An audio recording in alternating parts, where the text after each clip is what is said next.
Welcome to the Two P's in the podcast with Lawrence McPhail and Antonio Jones. This is something we've been looking to get started for a minute, so I got my guy here. Man, this is going to be so awesome. We welcome y'all to the journey that we're about to have. So to sit back and listen, get inspiration, get inspired. Also, like I said, just stay with us as we just talk about dad things, training things, whatever that comes to our mind. We know it's going to be helpful. We know it's going to be fun at the same time. All right.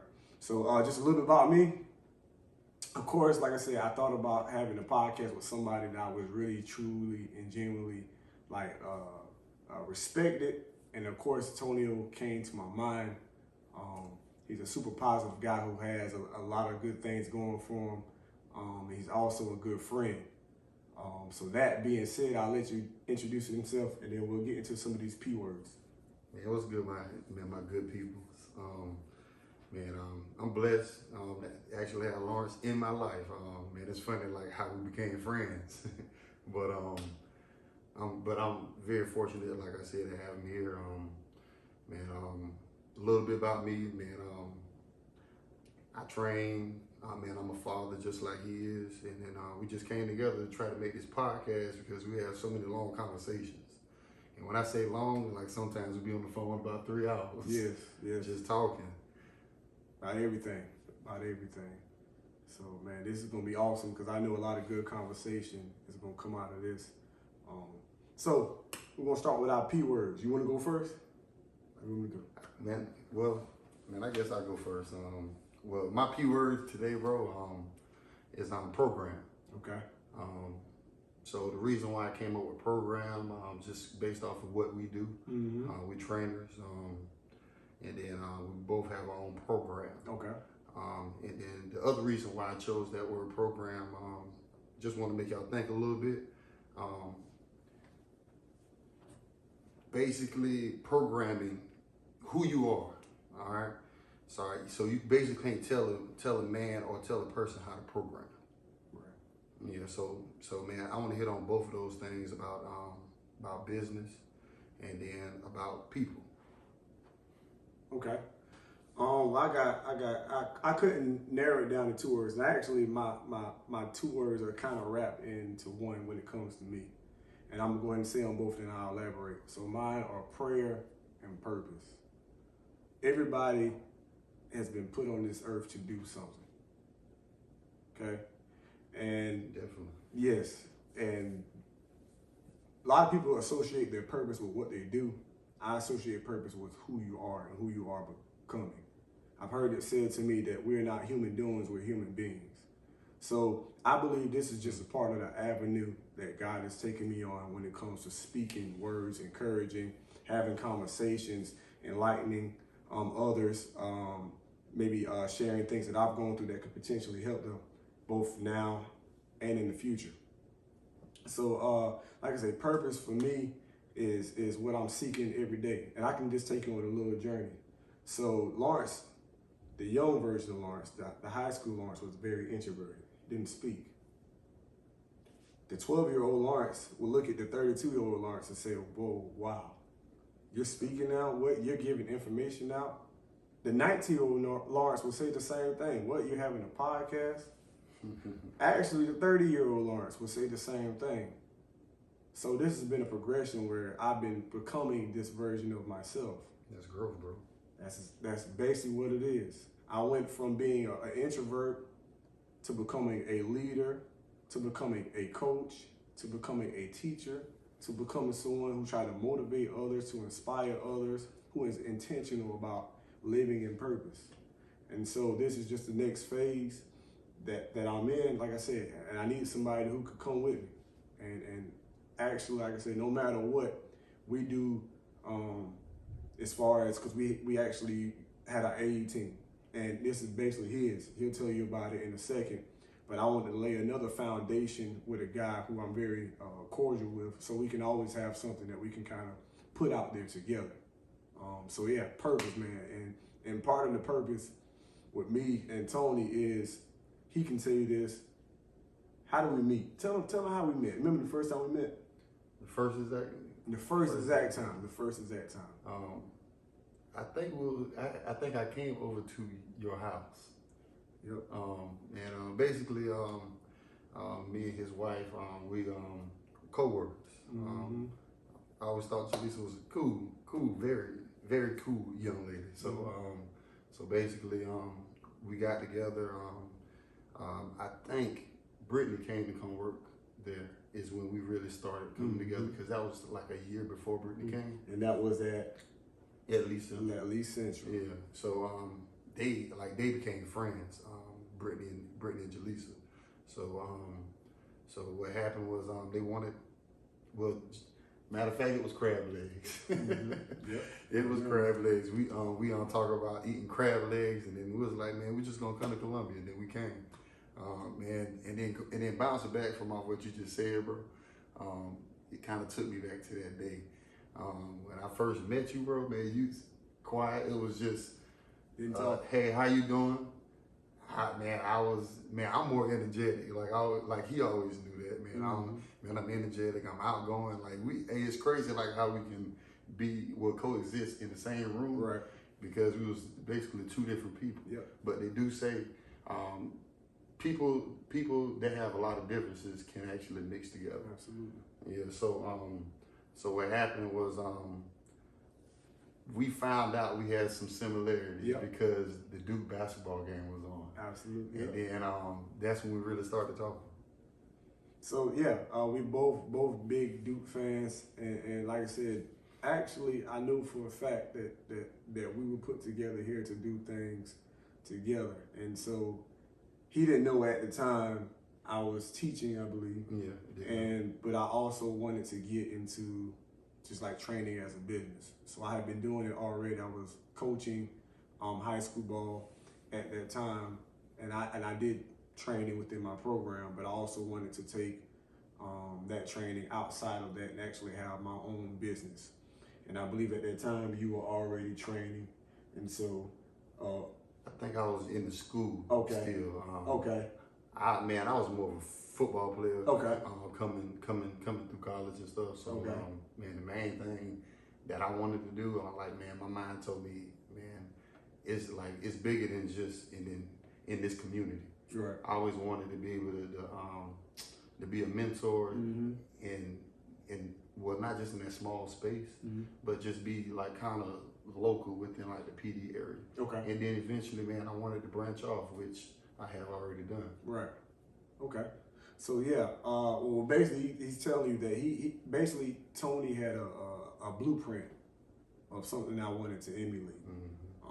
Of course, I had the same aspirations, but I don't think I had, like I said, that person or the example to kind of push me towards my purpose, and basically just kind of sitting back and watching him do what he do. I kind of admired it from afar, and we eventually began to talk about doing the AU team together.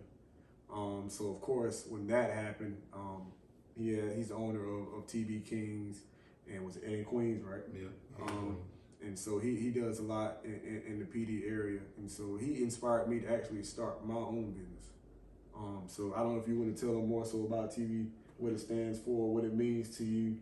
All right, so man, well, the part he left out is, man, how I got started. Yeah, and that's a big part. And man, that's a big part because it was life changing. I had took a job in Columbia, and I ain't trying to badmouth the job or anything, right? Because in any situation, you have to step back and look at yourself. You probably had some wrongdoings, and then it's always just a learning situation. So I got fired from my job. Hey, I'm pretty sure a lot of y'all know people, or shoot, you even got fired from your job before. But when you get fired from your job, sometimes that's a sign. All right, man. Just like you said earlier, man, I was thinking about doing training before this. I was trying to get out of the school system and then to learn how Parks and Rec do their thing. Yep. So I said, let me get out of teaching and then let me go do this, so I can learn how to facilitate and then be able to run my own building, because that's the ultimate goal, man. I want my own building. Right. So I got into that. I felt like I learned enough with the time that I was there. But one key thing that happened was when I first got in the facility, we had a basketball program, which was a guy, his name Donald Mickle. He was doing training, and I love what he was doing. Mm-hmm. So he's an older guy. I saw it was more of explaining, and then the main reason he was doing it was basically he wanted to. Well, his son said he wanted to be a basketball player. Okay. And plus he wanted to be good. Mm-hmm. This guy don't really have no background with this at all. Mm-hmm. I'm trying to think. He's a contractor. He deal with a lot of houses and stuff. I don't know exactly what it is, but you can tell that he has a purpose, like a reasoning behind just being with his son with doing this, because he actually has his own AU team too. Mm-hmm. So what really made me want to help him was because, hey man, I'm trying to do what you're doing. How did you come about this? Like tell me the business side of it. Bro, I want to know. Right. Because I actually love the job that I had, but I knew I had a reason to be there, Mm-hmm. and then it wasn't my final destination. Okay. All right, so man, when I got fired, I had got back with him. Mm-hmm. I let him know what all happened, and then he was like, Tony, man, I done gave you the blueprint. Yep, You've been asking me right. since we met each other. That's true, man. So man, he told me, man, start your own program. Mm-hmm. AAU came probably months after that. Started to think about it. Mm-hmm. He was like, man, it ain't about the money. I said, and then when he said that, Mm-hmm. he stopped me before I could even say it wasn't even for that for me. Mm-hmm. He was like, I already know that's not what you're in it for, because I see the passion that you have within my program. Right. So man, when I tell you I'm at work, but my job was to oversee everything that was going on. Mm-hmm. Now that program, I jumped right into. Okay. I was in there with him. Now I'm never the person that kind of step over my boundaries. Mm-hmm. So the first time when I asked him, I didn't even ask him. I asked his wife, because I didn't want to interfere with what he had going on. Mm-hmm. But I felt like I could help. Okay. So what happened was, man, I got with him. He was like, yeah, man, you can do this. So every day that I was there that he was doing it, man, basically what I do, I kind of ask him, hey, can I do this? Mm-hmm. Or man, I do that? Yes, I oversee the building, but that's his program. Right. At the end of the day. So man, that's basically how I really got started with it. But the bad thing, man, sometimes in life, bro, man, you just in a bad situation, and then you just got to work your way from out of it. Getting fired was bad, but what was even worse was when I started this, COVID happened. COVID hit. When I said, man, I'm gonna start my team, I ain't really trained a lot of kids in the Florence area. Mm-hmm. So man, a lot of the kids that I have now, they've been with me from the beginning. Okay. I'm talking about from the very beginning when COVID hit, and then they wasn't in school. Mm-hmm.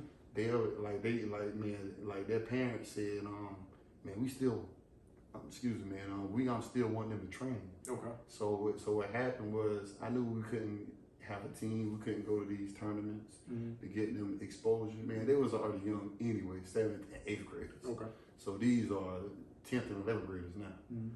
So what happened was, man, we stayed outside and trained. Okay. I have a lot of video of a lot of these kids training from the beginning, and then even to last year when we was doing it. Okay. So man, I sat there and just trained that whole time, and then brainstormed to figure out how can I do this? How can I make this profitable for me and my family? Right. And then not just profitable, but just being able to be out there and then make a difference. Mm-hmm.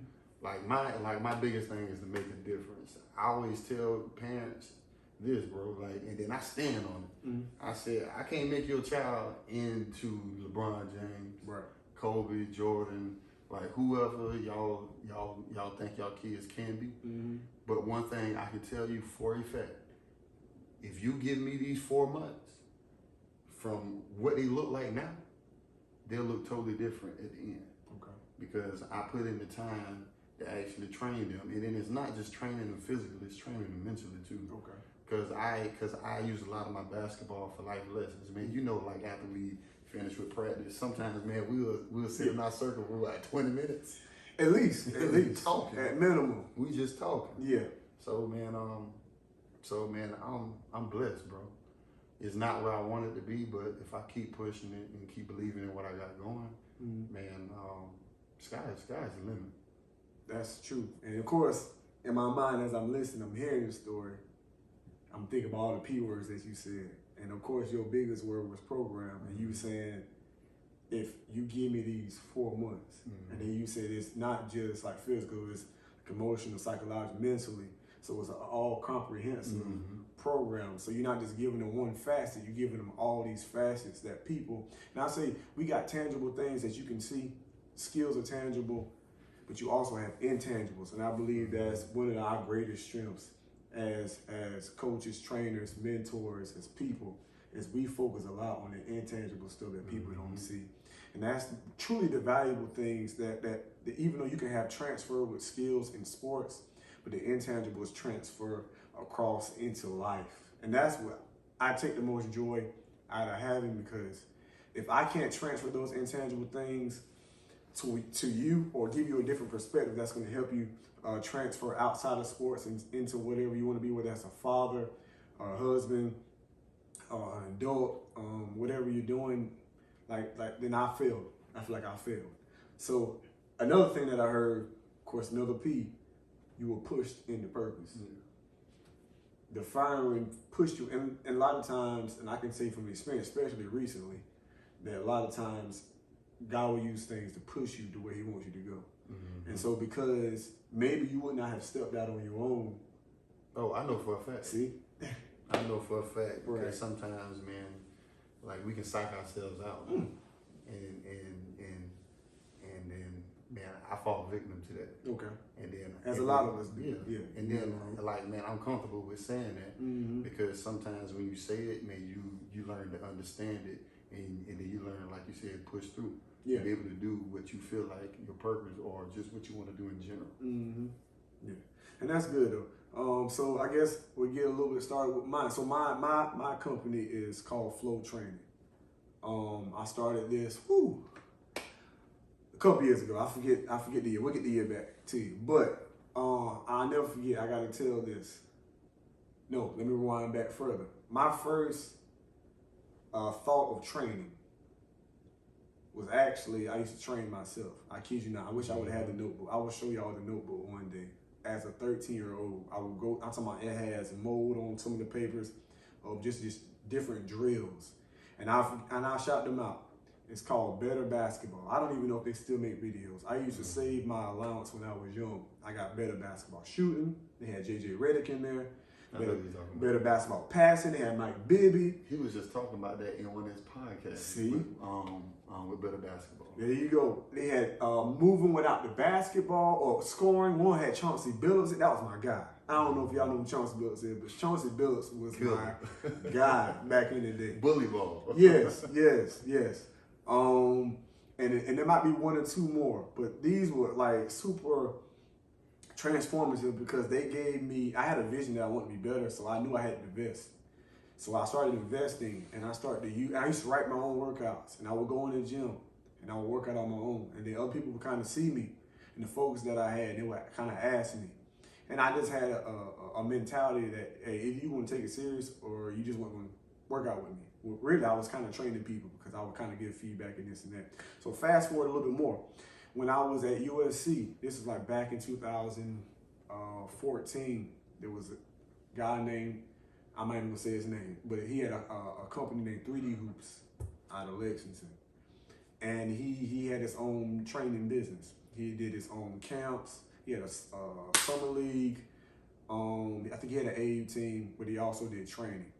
And one day he took me to the gym, and I was assigned to train this kid. And I don't think he knew I ever trained before. Actually, I really never had trained before in the words of what I thought about training was. But he gave me this kid. He said, I want you to work this kid out. And I did it. And then as soon as I did it, he saw what I did. He was like, okay, you're going to be training these kids. And so that wasn't even supposed to be my responsibility. I was over Twitter. But it ended up leaving that with the confidence that I actually could train kids individually and run a summer league. Because on Mondays, me and a guy named Brian Steele, who was a walk-on at USC at the time, we would take turns running 60 kids in the gym. And so that led me to actually have some type of confidence. And then, of course, I had coaching jobs where I really started to understand that coaching was cool. I love coaching to my core. But my passion has always been training, just because I love to see the growth and development of individuals. All right, and there's nothing that makes me feel greater, all right, than seeing individuals grow. So fast forward to now, I decided I was going to start training. And I called it flow, and that's just the word that I feel like God gave to me, just because I want everything to flow effortlessly. So from one thing to the next, I want it to flow. All right. And so my first client, all right, I don't even know if he remembers this. It's a kid who was a 4-star or 5-star DN that's about to go to USC. All right, my first client. And so I was kind of in and out with it. I was balancing training and coaching. I was kind of picking it up and putting it down. Then I decided one day, you know what, we're going to pick it up and we're going to keep it. And so ever since then, I've been training.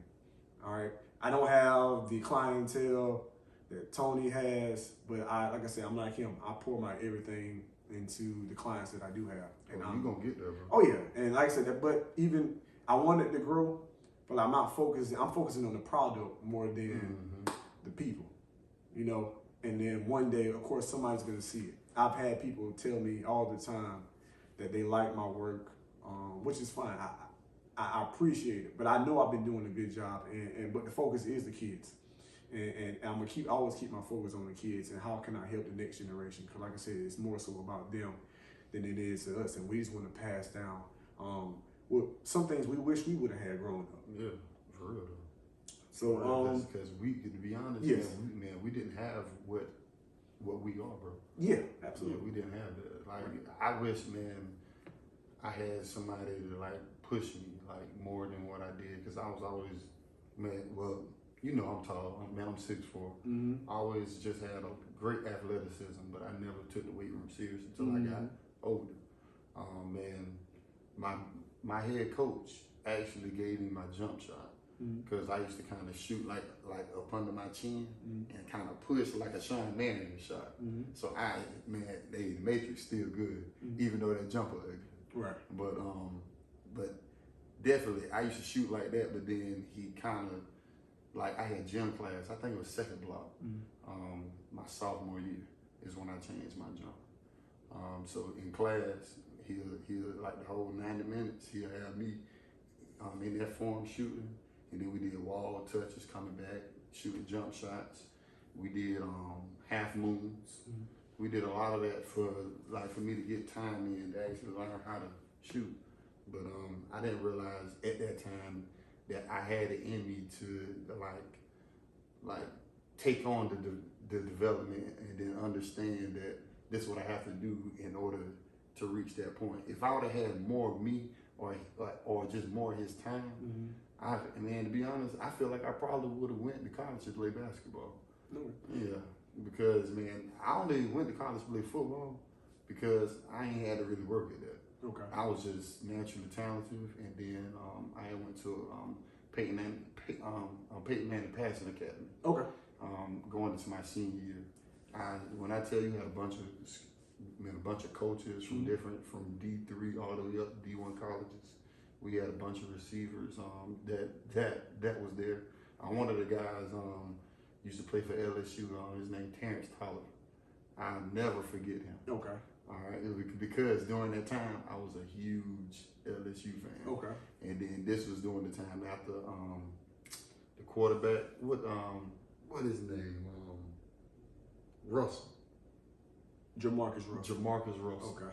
Jamarcus Russell just graduated from there, and then I think Matt Matt Flynn? I think Matt Flynn. I think Matt Flynn was after him. LSU. I don't know if he was right after him, but I know he was. I'm trying to figure out who the quarterback was. Man, basically right after that championship season, we kind of went downhill, but I still kept up with some. Okay. But the reason why I brought up Tolliver's name, because he was in my receiver group being one of the mentors. Okay. So, man, with him being there like that had me feeling like, oh, man, bro, man, I get to learn from a D1 receiver and not just a D1 receiver. I'm learning from somebody from a school that I had dreams of going to. So, man, being able to be just around him just gave me the sense of, man, I can do this. And he pulled me to the side plenty of times. And then was like, hey, bro, this is how you should do that. But you got it. Like he was telling me that I got it. Okay. Like he was, me and him was the same height. Okay. He wasn't like no big swole guy, but you could tell he was lifting weights. Okay. But when I stand up next to him, we almost look the same. So that made my vision even more larger. Like I'm like, I know I can do this now. Like, look at how you doing that. Man, bro, I look the same way. Like, hey, man, I think football is going to be for me. Okay. Man, of course, it's just me and these people. If y'all don't know, like, these two P's, they mean something for real. So every week we come in with P's, whether it be words or phrases. So what I got from that, you said he gave you, he gave you, I said, in my mind it came, he gave you a picture. A picture. You're right. A picture that you could phrase follow. that I used just now. Yeah, right. but he was basically giving you a picture. And so we don't understand how much our environment makes us who we are. And so I have to go back, because if I don't shout them out, if they watch this, they'd be like, wait a minute. Coach Eric Samuel, who's at Crestwood High School at this moment, coached me when I was at Hartsville High School. And I got to shout him out because Coach Sam gave the blueprint or the picture of what organized training, I'm talking about large group sessions look like. And just going through for 4 years on my own, then him inviting me to become a coach, where I didn't even think of myself as a coach, but because I understood his program, I did him a solid one and said, you know what, I'm gonna just do it. And then over time, I started to take it more serious and understand. But like I said, Coach Sam was the one who taught me how, like, he put the motor in me. Like, I worked hard, but a lot of people don't know Coach Sam, he just don't stop. And he's so passionate about what he does. And he'll take the kids that everybody wants to throw away. And he'll put everything he has into them to give them everything they have. And we gonna shout because we know the same kid. Hopefully you watch this one day, because you went to Crestwood, Jaden Browning. Oh, that's my guy there. I'm talking about puny, short, shoot, slingshot jumper. Yes, when we first got to Crestwood, so I was at Crestwood for the past 3 years. I wasn't with them for this season, but I followed them. I was at the state championship game. But those kids, I call them malnourished. I just believe, and as a matter of fact, I'm working with another kid on that team. But I just believe that they were not pushed because somebody or people did not see potential. There you go, another old P word, their potential. But that starts with vision. Like, some people want a finished product. Yeah. Some people don't need a finished product to work with it and make it into something. I believe some of us have, and I believe that's our talents as well. Some people want the most talented players, which we don't mind having talent. Yeah. But at the same time, we'll take a person who is not as talented, but we'll take them, we'll mold them and shape them. And honestly, that to me, that's more gratifying than taking those kids who are already known, because once again, we basically put our stamp on them. Like, I tell people all the time, when I train, a lot of time I try to focus on being low, getting to your spots, hustle, taking every rep seriously. To almost, when they see my kids, they're gonna know, oh, he worked with Coach McPhail, or he worked with Coach L, or he been with Flow Training. And so, what are some of the things that you kind of look? What are some of your absolutes that you really try to teach that that create the niche for you that's different from myself or even other trainers? You see, man, I was thinking about that before you even asked me. I train football and basketball. Just like I said earlier, man, I played football in college. I had to go to junior college first. Just being real, I ain't do what I was supposed to do in school. And then after I went to junior college, got an opportunity to play at the University of Tennessee. Okay. Yeah, and then got injured there. And then after that, that's when I arrived at South Carolina State. Okay. But my niche is footwork. I'm more about the footwork. I 100% agree. I'm keep going. I'll explain later. Yeah. I'm all about footwork. Yes. If you can learn how to take less steps and then get to point A to point B, man, like you ain't even got to be the fastest. You just got to take the proper step. And then that's what footwork is to me, the proper step. If you learn how to take the proper step, and then you already have like the ability to just being quick. Quick guys, a lot of them really don't have good footwork. From my perspective, from how I view certain athletes that I've been around, certain athletes that I done trained, I had to kind of slow them down and then say, if you can take these 2 steps or these 3 steps to get from this point to that point with that same ability. With your quickness, like man, you can kill things. So footwork is my main point. What gave me the discipline within my program, for me being a teacher. I have to shout out my co-teacher. I always call him my lead teacher, Richard Dean Williams. When I first got into teaching, like when I say discipline, she was all about the discipline, and then I was more of the fun-loving type. I'm up, I'm cheerful. But she told me that first day, mean mug. We was dealing with middle schoolers because you don't know if they want to be babies or if they want to be adults, to be honest. That's true. So, man, she said, mean mug, say what you mean what you say.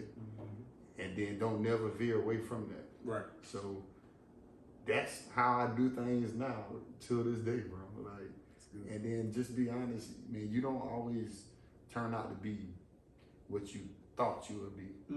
Like sometimes you'll have things that transpire in your life to make you be like, you know what? I don't ever want that to happen again. So I think I need to be this way if that problem presents itself in my life again. Okay. You feel me? Wow. I thought I was just thinking, man, like when you were speaking, okay, what's my P word? What's my P word? Came to me. My niche when I train is professionalism. It can't, like, he dropped that on me. Like, and funny thing about that, I just remember what they used to call me when I was in high school. They always called me the professional. Because everything I did, every rep was serious. It was go time. I didn't play about my reps. I don't play when it comes to training. And that's the same way I do with my training. Everything that I do, I try to really maximize your time with me. If we're going for an hour, I tell my kids to get there 15 minutes early to do the warm-up. I want, because I take my warm-up seriously. So if you're slacking on the warm-up and you don't do it right because I'm a professional, I'm going to make you do it till you get it right. And so the difference between me and a lot of people is we could be doing butt kicks. If you don't do them right, we may do that for 15 minutes. If you just having a bad day, you're going to waste, I'm not saying waste, but you're going to take a lot of time doing butt kicks or whatever it may be. So every rep is so special to me because you only have a limited amount of reps to get better, a limited amount of time to get to where you want to be. Because believe it or not, for the kids, whoever's watching it, when you were young, you think you got all the time in the world, but you really do not. It evaporates. That time evaporates. So yeah, professionalism. Like I said, every rep, sprint to every spot. When I say go, get there. And if you don't, we go back and do it again. I'm all about the little stuff. I want you to have all the professionalism that basically sets you apart from the next guy. So if you and him are equal, your professionalism it's gonna push you up. All right, I'm all about the intangibles, man. So that's the biggest thing for me. And I know the other, footwork. Let's go back to this footwork. When he said footwork, yes, Tony pushed me to become more detailed when it came to feet. Like I could teach moves, no problem, but I never paid that much attention to the feet until I met Tony. So like I said, he like the hex ladders, man, he made me go buy those. Matter of fact, when I'm gonna be transparent, when I first started using them, I didn't know I was using them. I didn't know. But I knew he was doing them and I could see the kid's feet. So I was like, man, I gotta fix it now. And as I started doing it, of course, I started to understand the need for it, but at the same time, like I said, when he talked about footwork, man, I can see it. And me being a football person too, I don't train football like he does, but I love football. So the art of people having great feet, man, I can watch footwork videos like all day long, like basketball or football. So, man, it's crazy that's really your niche, and I love that about your training. All right, so we done did training. All right, so we talked about, he said something about LSU. We are big Duke fans. I went to USC, so I keep up with USC. Who's your favorite player in the NBA right now? Come on now. You know I'm still a LeBron fan. Oh, he's a LeBron fan. Yeah, I'm about to say, nah, that's one thing me and you be going against. Yeah, and then I'm a realist when it comes down to LeBron. Yeah. I understand who he is, but I don't think everybody else understands who he is. So that's why he gets so much pushback. Like they always criticize him for who he is. Like who he is great. Right. Just being honest. Right. So a lot of people just don't accept his greatness because it's not Michael Jordan or Kobe Bryant great. Like everybody, man, you don't have to make an impact in the game by being a killer. Everybody is not going to be a killer. If you in middle school and then you was the go-to scorer, when you get into high school, don't mean you about to have that same position. You're not going to have that same role. From high school to college, if you're fortunate to make it there, you're not going to have that same role. What can you do on the court besides score? Yeah. Because they probably already got somebody designated for that role. Yeah. And they don't need you for that role because the offense is ran a certain way.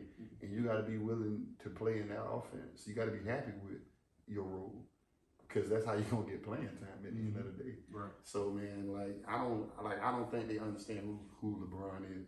Okay. Like, man, look, man, the man got the most points ever, but he's unselfish. Right. He'll pass the ball to Ray Allen, or Sean Will a little bit so Ray Allen can hit that three. He'll pass it to Kyrie. Like, these your kind of moments, Kai. Shoot that rock. And then guess what? He won championships just like that too. Right. But that still doesn't take away from his greatness. Absolutely. That's how I look at it. But younger players though, bro, man. Yeah, because man, LeBron on his way out, man. My boy got about 3 or 4 more years. But I feel like he still can play after that too. But yeah, but I mean, you know, after you reach such a high point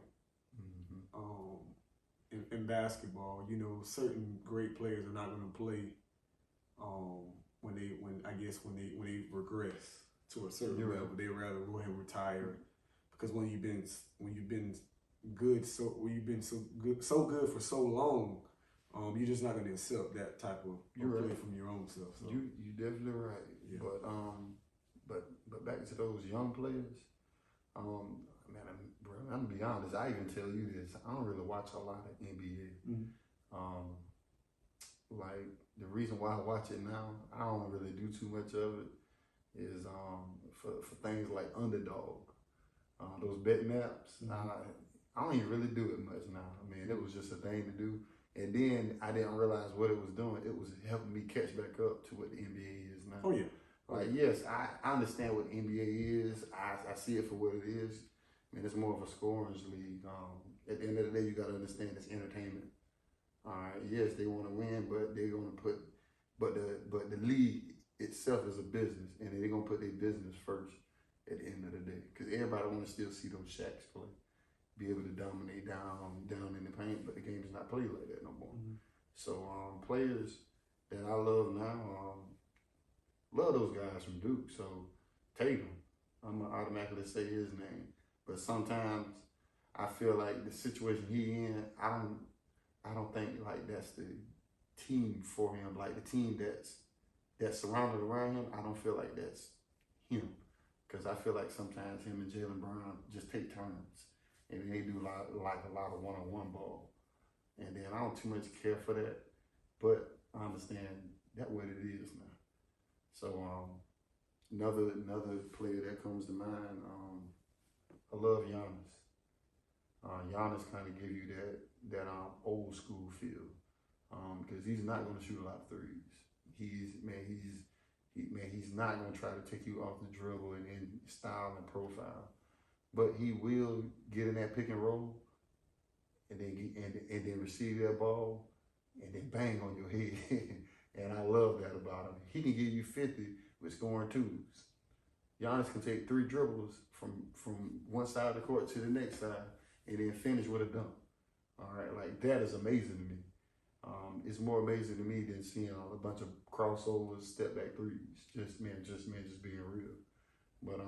But you always got to give love back to the South Carolina kids, man. Zion, he's not staying healthy like how I want him to. Another Duke product.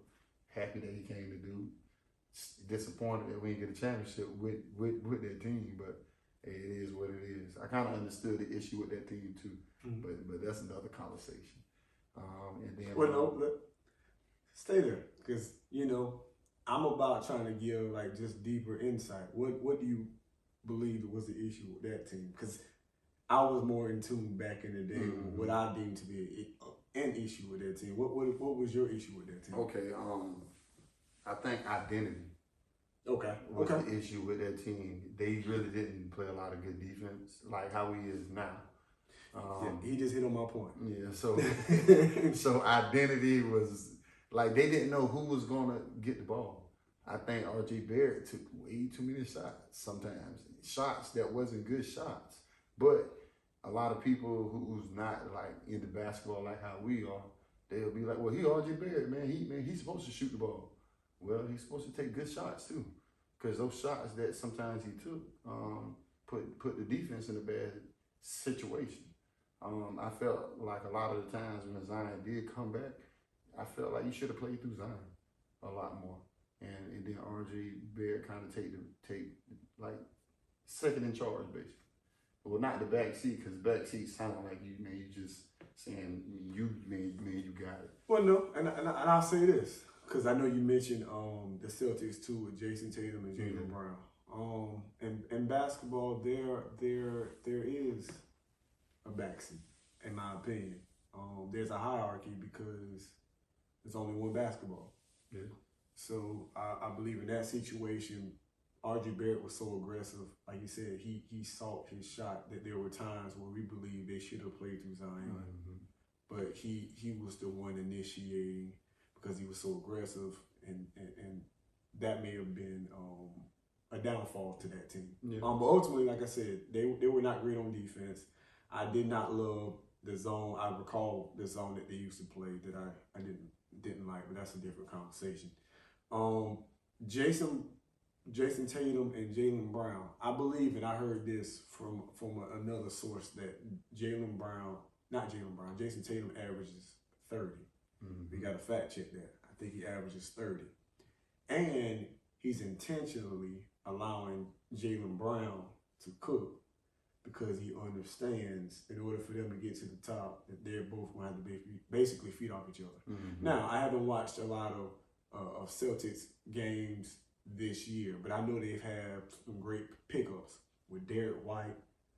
Awesome pickup last year, I think before the deadline, and then they picked up Malcolm Brown. Is it Brown? No. We'll fact check. Yes, we got to get that name. Yes, 2 good pickups to their bench. Yeah, you can look. Yeah. I think the Celtics. Yeah, we definitely know it's a 2-man race in the East. Between them and the Bucks. But let's go, since you said your players. I haven't had like a favorite player that I just followed since Dwayne Wade was like my favorite player before him and LeBron got together. But I say right now, 2 players that I do root for are Damian Lillard and Giannis. I love Dame just because he's super loyal. What he means to Portland, his willingness not to leave. You know, a lot of people say, man, he need to go leave and become a number 2 on the championship team. And I agree, he could be that guy. But the fact that he's willing to stay and kind of fight and say, you know what, I'm gonna lead these guys, and if I'm gonna win somewhere, I'm gonna do it here. And then I think I saw the quote. He said that the grass isn't always greener on the other side. And then he quoted that because of Russell. Yes. And then Brogdon. Malcolm Brogdon, yeah. Malcolm Brogdon. But I'm gonna say this too, bro. Man, I'm gonna kind of veer off a little bit from him.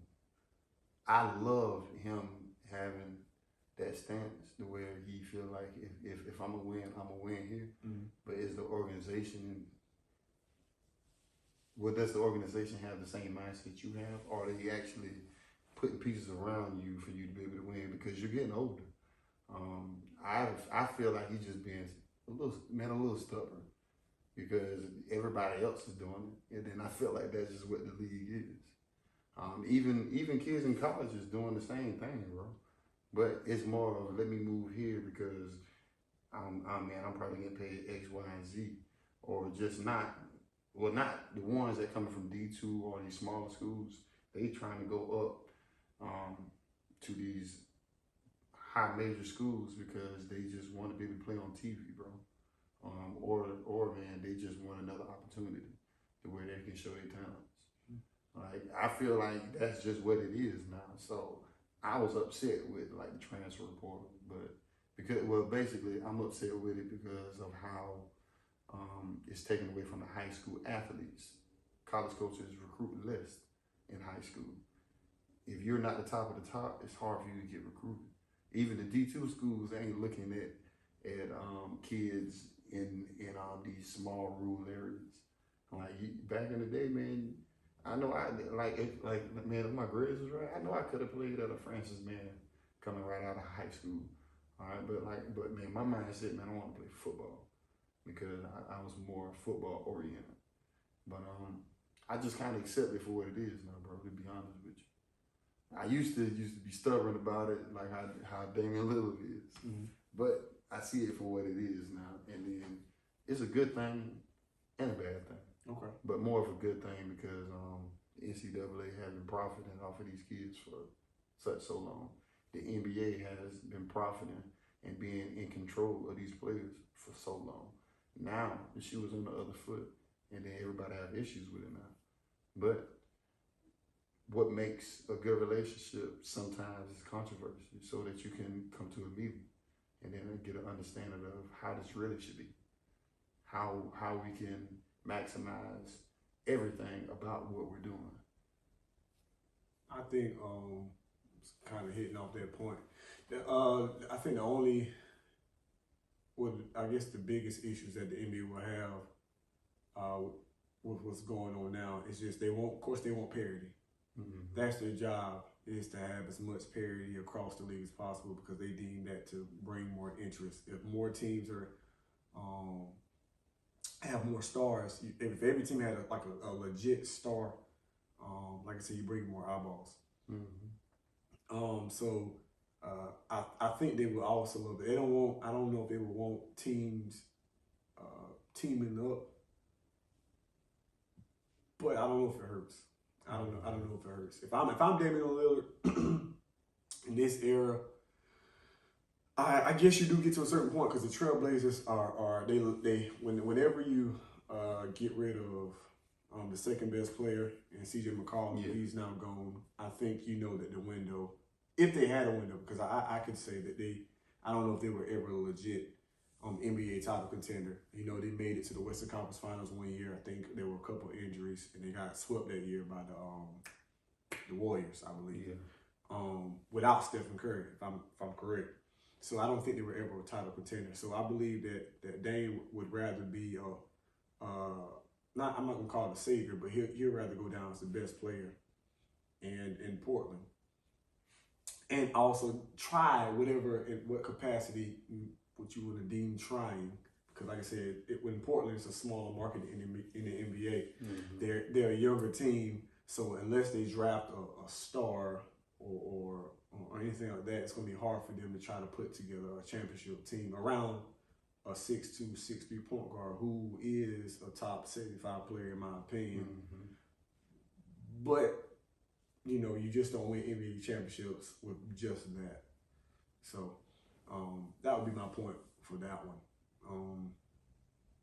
But let's move on. Let's do this last one. Being a dad. What is we got to talk about that? Because like I said, we're fathers and we love being fathers, mentors, etc. What does it mean to be a father or a person of just like influence?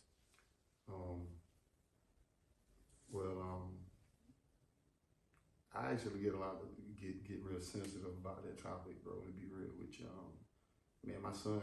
Well, I have 2 kids now. My fiance is she's with child. We're on, I think, the last trimester. Don't get me the line. Men don't always keep up with all of that, but I think we're on the last trimester. Baby's due May 2nd, so we're actually thinking that she's gonna come a little early. So I would think that. Yeah. So 2 girls, 1 boy. But like I said earlier, man, I get like kind of sensitive over this topic, especially now that my son, he'll be 10, May 29th. Okay. That's the same age that I was when my father died. That's gonna be a real emotional day for me, to be honest. I actually said this a year or so ago. It was just on my mind because my father missed out on so much. I missed out on so much. My brother missed out on so much. My mother and my sister missed out on so much. My father was a great man. So the things that he done for us with the time that he was here, bro, I can kind of go back and then be like, this is how it's supposed to be done. All right, yeah, sometimes you see certain things and you make minor adjustments, but at the end of the day, you got a base. All right, and then my base is my father, but my base wasn't around for so long. So with me and fatherhood, bro, I'm not close to a lot of my uncles. Got a lot of them, but not really close. I talk to them, casual conversation, but not a lot of life conversation. And then building conversation that like kind of helped me become a better father. So everything that I do now, like I talk to you, I talk to other guys too, especially guys who bring their kids, or their sons, especially. Guys who bring their sons to come train with me. I look at them and then look at their relationship and then try to get something from out of it. Because especially when I see something good in it, like, hey, how you and your son so tight, this and that. Because right now, I don't feel like me and my son are real tight. But a lot of people will probably be outside looking in, was like, well, how much time you spend with your son? Lawrence, now you know, everywhere I go, he go. Right. I don't go nowhere my son can't be, to be honest. That just is what it is. And then anybody can vouch for me for that. But I think it's just him growing and then him understanding like discipline has to happen. It has to happen. So like I'm having little issues with, well, I ain't gonna say necessarily issues, little hiccups with discipline when it comes down to parenting. It's just parenting, just like you said. With him, his attitude, I can understand his attitude because I was once his age, but I can't remember all of that from way back then. Man, I'm 31 now, turning 32 soon. So man, I'm looking at it as a 32-year-old instead of looking at it as a 9-year-old. Like him being 9 years, my father was alive at 9, but he's more closer to 10 now. So he's like, long as God gives me breath in my body, yes, I'm gonna be there. Hopefully, man, I can be fortunate to see him be in my shoes one day. But if I'm fortunate to be able to be here for him in the situation that I'm in, then I know that I'm making him a better father. Well, not just a better father, man, a better person. My whole reason for doing the things I do as a parent is to make sure they have a better life than I do, or than I did. And then that's not just saying my mom did a bad job, because look, I always tell people my mom was my father and my mother, even when my dad was alive. My mama was the disciplinarian. My mama cut my behind, bro. Like, they still laugh about that now, about, man, Tony, man, you, boy, used to get your behind cut every day. My aunts would come to the house, talk about that. My mama talk, man, I could laugh about it now. Right. Because I was bad, bro. I did a lot of things I wasn't supposed to do. And then I'm not saying a bad kid, like, man, I'm constantly getting in trouble in school. I wasn't that. I just did mischievous things. Oh, yeah. Things eventually, they get aggravated with you doing that all the time. It seems like you're not learning from it. Yeah. And then with me even talking about that right now, bro, that's the same issue that I'm having with my son. And before we even had this podcast, before we even started talking about that today, I didn't think about that. Now I'm thinking about it, and then I understand why I sometimes be lenient about some of the things that he do. Because a lot of things that he do, I did. Like, to come and think about it, bro. So, dang, that's crazy. That's why we're here, folks. That's why we're here. That's crazy. So, I was doing a lot of mischievous things. I wasn't always the greatest student, but what helped me later on was, man, my aunt was my guidance counselor. And then she said, lack of better words, she said, dummies can't go to college, Tony. She wasn't lying. Right. Yes. And then I can have that conversation now, because from out of my household, I'm the only one with a bachelor's degree. And then I'm not saying like that they did wrong. People go through their own path. Just like, go back to my word earlier, programming. I can't tell a person how to program.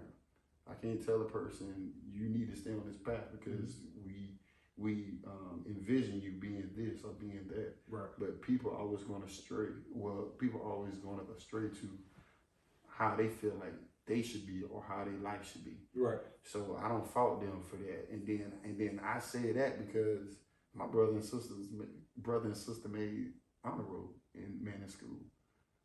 I never made an honor roll before. Never made an honor roll before. Like, people, when I was going to school, they never thought that I was gonna go to college and then make something of myself, to be honest. I was just this old dumb jock. But I always had respect. That was one thing. So, like, even like and bro, man, I ain't trying to veer off too much.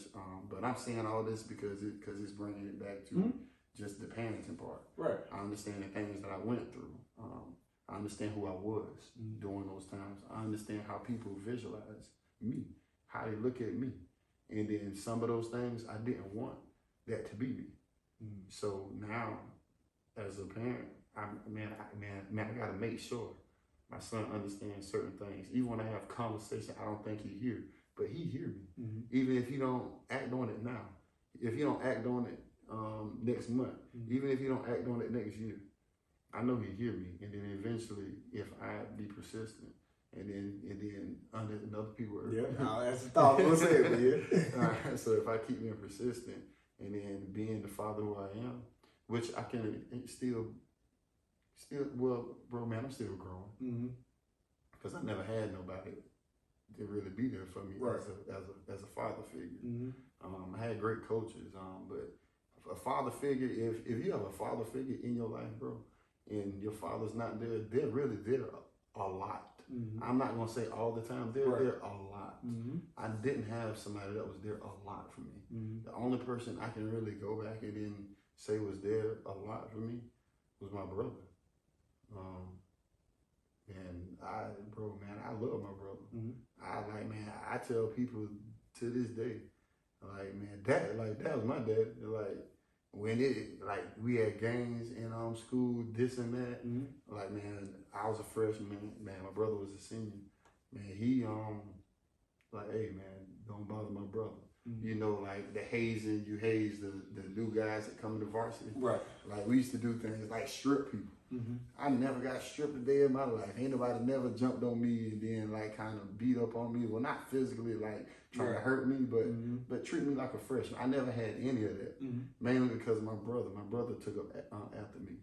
I can tell you about certain things that transpired through from my freshman year up to him leaving and then going to college. My mama told him as soon as he got his truck, wherever you go, your brother go. And he looked at me, he said, come on. My brother always took me with him. He always took time with me when I was young. And then, like to this day, like my brother probably was one of my biggest supporters. Like when everybody else, like man, you always gonna have haters with everything that you do. They always gonna be there. So you can't be fazed by them. You just gotta understand that they're there. But I always say haters are appreciators at the end of the day. They see something in you, but they just don't like that it's in you. They wish that it was probably in them. That's good. Yeah, so that's how I look at it. Like I feel like with my training business now, I have haters. But they basically are appreciators, bro. Like they see what I'm doing and then they understand. Like that I have a vision and then I'm good at what I do. But man, like my brother was my father figure. Okay. Man, I can tell by the way he talked to people about me when like we talk about old stories about football or basketball when he was at my games. Man, I can tell you, man, freshman year I didn't play a lot at first, but one practice, man, I had a great practice, and then I got to start the next game right after that, and then I'm running in the huddle. One of my greatest moments, bro, running in the huddle, and then standing in the huddle beside my brother. Like I never thought that I would ever be on the field with him because most programs, seniors go first. Like upperclassmen always get the opportunity first. But with me being as athletic as I was, it catapulted me to be in a position where I was presented opportunity. Right. And then injuries happened too. Injuries happened, and then when they came back, guess who was still in that huddle? Me. Right. Because I did what I was supposed to do to be in that position. So man, just in the huddle, like man, I can remember when I got in the huddle, man, the other offensive lineman, they used to call me True Fresh. True Fresh, you a true freshman. Get out here, man. We need to win this game. I'm talking about tight game too, bro. Like we can lose this type of game. And I'm in the game during crunch time. Cause we trying to throw the ball to get the ball down on the field now. But I stood beside my brother because that was where I was supposed to stand. Right. So when I stood beside him, the guy was talking to me, and then when he stopped, I looked up at my brother. When I kind of looked at him. Man, he an inch taller than me. He didn't even say nothing to me. Like the look just told me, bro, you already know what to do. Like that's what I got from that look. You know what to do. And I knew what to do. I went in and did what I was supposed to do to my best ability. Yeah, it was very nervous. But hey, so basically what it brings me back to, with me being the father who I am, the things that transpired in my life allow me to get the understanding of how I'm supposed to be as a father. Like I said, I ain't really had that male figure, but my brother actually like kept me calm, cool, and kept me away from a lot of trouble. Okay. Yeah. Good, man. Well, of course, thinking the P words again. So I heard a lot of personal growth. You were saying how people looked at you as like a jock, or they perceived you to be one way, and you didn't want to be perceived that way. So you took that personally and said, hey, I'm gonna do X, Y, and Z. Whether it went from not having the greatest grades in school to graduating. Yeah, I even made a dean's list one semester. And that's all. And I want to veer that back. That's all personal growth is. Because I do deem myself as a person who loves to grow personally and encourage other people to get out their comfort zone or just go past the current threshold. So whatever, basically what I mean by that is, whatever you think your ceiling is right now, push through that. Push through that, no matter what it is. And specifically, just like I said, this personally, man, take yourself as far as your potential allows you to go. And then another word I thought, it doesn't start with a P, but it has a big part, imprint. Like your brother left a big imprint on you. He kind of filled in the position where he did a lot of things that you deemed him to have, I guess, fatherly traits, where he kind of helped mold you, give you confidence. Like you said, the look he gave you, like I said, you knew what that meant. So I think that's very big, that we also have people in our life that, regardless of if they're our true father or father figures, that they kind of instill certain things in us. And it's not just one, like I said, what they say about the village, it takes a village. Yeah, so sometimes when you don't have your actual father there, not that people can fill in the gap totally, but you have people that kind of step in and maybe give you things that you need as you grow. So as far as parenting for me, and I had a word, but of course I was going off of what you're going off. But I'm just thinking about the power that I have in my hands. The power that I have as a parent, because this is something that is actually came from you, and you're supposed to nurture it to help it become help guided to what it's going to become. Like I said, leaving your imprint, leaving your mark. When people see your kids, yeah, they see people that look like you, they resemble you. But a lot of times, the funniest thing to me is when people tell me, "Oh, you acting like your daddy," because I'm his. I'm his. My behaviors, you know what I'm saying, indicate that I came from that guy, because that's who trained me. You know what I'm saying, in a sense. And so I see it that way, and I said that because when I have my kids, I have 2 girls, that I try to instill certain things or certain patterns. That's another P word. That when they see them out in public, when maybe that's behavior, maybe attaining in grades in school, or the potential, that they see me. They see me. I don't want them just to look like me. I want them to act like me. And so that means if there are certain things that I need to improve on as a parent, as a person, I'm ultimately holding myself to a higher standard to improve on those things, so actually they have something great to follow, because I want to leave my mark on them. So even when I'm not here, I live through them. They're my kids. So that's what I see parenting as, man. It's a blessing. Kids are a gift. They're our legacy. So at the end of the day, when you have a legacy, you're thinking big picture. You're thinking beyond yourself. So kids make you unselfish. They really do make you unselfish, because a lot of times we think just about ourselves. But then when now we're starting to pour into them and whatever they need and whatever, and then we start to see the things that we couldn't do or did not do, and we try to push them to become more than what we were. So that's kind of how I see it. I say a lot of P's, but basically, like I said, I see the power of being a parent and just the gift that it is to us. Okay, what a first episode. We hope that you all enjoyed.